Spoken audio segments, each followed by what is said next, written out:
Bismillah, alhamdulillah, wassalatu wassalamu ala rasulillah. Patepang di dinten ieu dinten Kemis kaping 30 April 2026. Masih dina suratul haji ayat ke 67 na. A'udzubillahi minasyaitonir rajim. Bismillahirrahmanirrahim. Likulli ummatin jeung pikeun pirang-pirang umat atau tiap-tiap umat tingawitan Nabi Adam dugi ka Kangjeng Nabi Muhammad ja'alna dijadikeun ku kami saur Allah masakan kana tata cara ibadahna masing-masing. Hum ari itu jama-jama nasikuhu ibadah sesuai jeung zamana masing-masing hu kana eta ibadah. Jadi zaman Nabi Musa mah teu aya ruku, teu aya sujud. Zaman Nabi Sulaiman mah berdiri salat teh. Zaman Nabi Isa mah calik. Zaman Kakangjeng Nabi Muhammad mah akhir zaman aya ruku, aya sujud, aya tahiyat. Aya sagalana komplit waktos Kangjeng Nabi Muhammad Isra Mi'raj ka Majil Aqsa terus diangkat ke langit. Tah eta sadayana oge sesuai sareng zamana masing-masing. Saterasna. Fala yunazzi'unnaka jeung ulah ngabantah ka anjeun eta jama-jama kafir musyrik ka anjeun Muhammad ulah ngabantah. Sagala oge eta teh tos ku Allah ditangtukeun teu meunang ngabantah.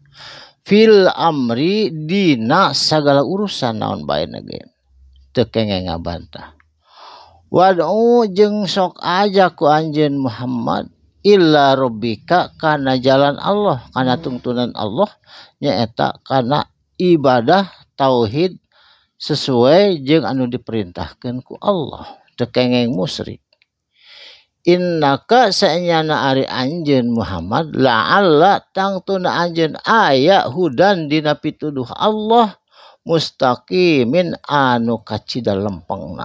Jadi teu aya pembengkokan salit oge Kangjeng Nabi Muhammad mah aya dina hidayah Allah anu kacida lempengna.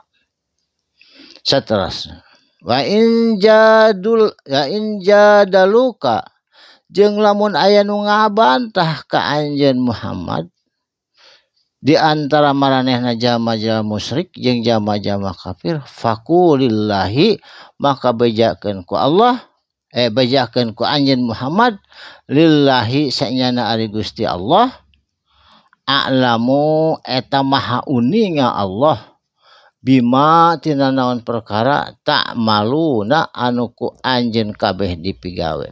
Jadi bade musyrik, bade kafir, bade nyembah berhala Allah mah maha uninga. Bade ikhlas, bade munafik jeung bade khusyuk sadayana oge Allah maha uninga.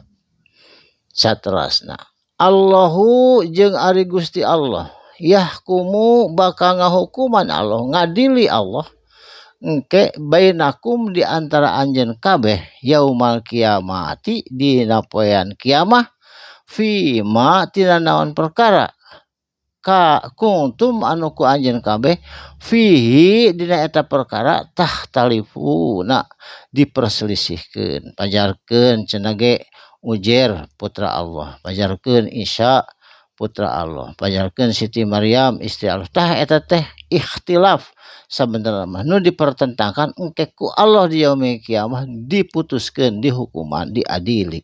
Saterusna alam ta'lam nah anjeun teu apal annallaha saenyana ari Gusti Allah subhanahu wa ta'ala ya'lamu eta Allah teh maha uninga ma fis samai naon rupa anu aya di langit sadayana oge Allah maha uninga kana kajadian di langit di mana-mana tata surya eta Allah nu ngaturna. Wal ardi jeung di muka bumi jeung di perut bumi Allah maha uninga.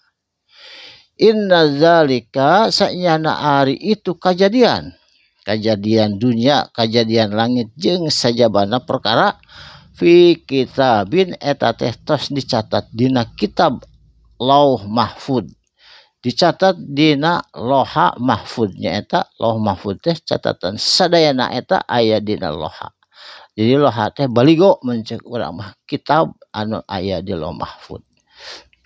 Saterasna, inna zalika ari saenyana itu sagala kejadian di langit di bumi loh mahfud aras sadayana kejadian nu aya di alam semesta ieu Allahi mungguh Gusti Allah mah yasirun eta teh maha mudah gampil pisan ku Allah dijadikan itu dijadikan ieu dijadikan sawarga dijadikan neraka dijadikan naon oge Allah amah anu maha gampil anu maha mudah karena kejadian sadayana. Barakallahu li wa lakum mugi aya manfaatna pangapunten tina sagala kelebatan insyaallah patepang deui dinten anjing dina waktu anu sami. Jazakallahu khairan katsira. Usikum wa nafsi bitaqwallah. Wassalamu alaikum warahmatullahi wabarakatuh.